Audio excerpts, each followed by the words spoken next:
हामी लागेको छिबो बस्ती अनि त्यहाँ चाहिँ हामीलाई कसैले इन्भाइट गर्नुभएको छ आज आमा बाबाको बारेमा बताउने भनेर। स्कुटीमा हामी पुग्यो छिबो बस्ती अनि अङ्कलले फ्रुटी पनि ल्याइदिनु भएछ हामीलाई। थाक्यो नानीहरू भनेर अब यहाँदेखि चाहिँ हामी हिँडेर अझै 20 मिनट जानुपर्छ। त्यहाँ चाहिँ आन्दोलनमा मेरो बुवा शहीद सिके प्रधान अनि मेरो आमा स्वर्गीय चन्द्रशोभा प्रधान बस्नु भएको थियो अरे। अब त्यहाँ चाहिँ कुराहरू हेरौँ के सुन्नु पाउने रहेछ आज। अहिले उतलादेखि चाहिँ तिमीले एकजनालाई भन्नु लाउने कि तिमी जुन घरमा जाँदैछौ बाबा बसेको आमा बसेको ठाउँमा त्यो चाहिँ जङ्गलको रोड जङ्गलको बाटो छ कि यहाँ चाहिँ बाटोहरू त्यस्तो राम्रो बनिएको छैन रहेछ। त्यो सेन्ट क्लेयर्स होटेलको त्यहाँसम्म मात्रै रहेछ बाटो। त्यहाँदेखि चाहिँ यो गाउँ चाहिँ तपाईँको 20 मिनट्स अझै हिँड्नु पर्दो रहेछ। अनि हामी हिँड्दै हिँड्दै पुग्यो घर। अनि यहाँ चाहिँ उहाँ चाहिँ काका अनि उहाँ चाहिँ काकी उहाँले चाहिँ बुवा र मम्मीलाई खाना बनाएर दिनुहुन्थ्यो अरे 14 महिना जति, किनभने त्यहाँनिर बुवा मम्मी लुकेर बस्नु भएको थियो अरे आन्दोलनमा। अनि हामीलाई यस्तो बस्तीको काँक्रा काटेर दिनुभयो काका काकीले। काँक्रा खाएर हामी ओह्रालोतर्फ लाग्यौँ।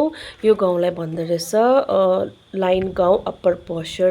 अनि यो ओह्रालो गएर चाहिँ यहीँनिर चाहिँ मेरो मम्मी बुवा बस्नु भएको अरे आन्दोलनमा।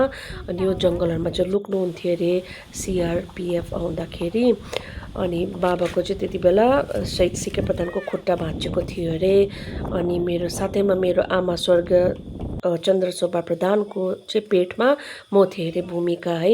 मेरो आमा एउटा गर्भवती महिला हुनुहुँदा पनि आन्दोलनमा धेरै खट्नु भएको रहेछ।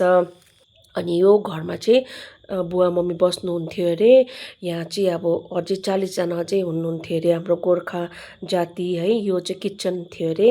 यो सिके प्रधानज्यू अनि चन्द्रशोभा यहीँ बस्नुहुन्थ्यो पहिला आन्दोलनको टाइममा। अनि त्यो समय झन्डै 87-88को कुरा हो, 88-89को कुरा।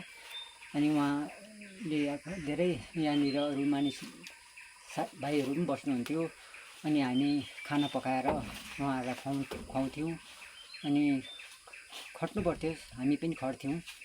अनि यसरी नै उहाँले भन्नुभएको थियो हाम्रो गाउँलाई चाहिँ अब एकदमै राम्रो बनाउँछु भनेर। तर उहाँको अकस्मात अब मृत्यु हुनाले गर्दाखेरि उहाँले त्यो केही पनि गर्न सक्नु भएन।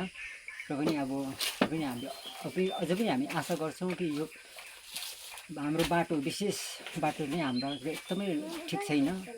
अनि दुःख बिमार हुँदाखेरि के गर्दाखेरि पुलहरू छैन।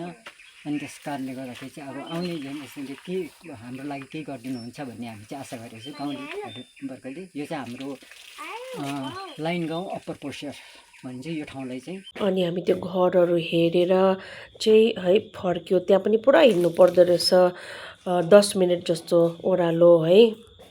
मेरो छोरी नाव्या सिंहले पनि पुरा साथ दिएको छ मलाई यो जर्नीमा है।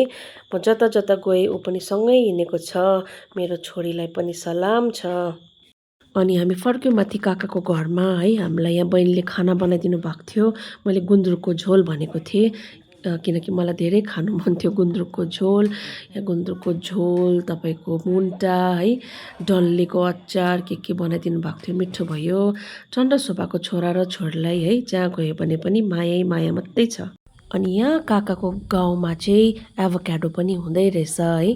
अनि मलाई छोरी पाकेर ल्याइदिन्छु ल घरमा भन्नुभएको छ। हामी वापस गएको घर। पानी पर्यो पुरा। हेर्नुहोस् कति जङ्गल छ, बाटो छैन यहाँ।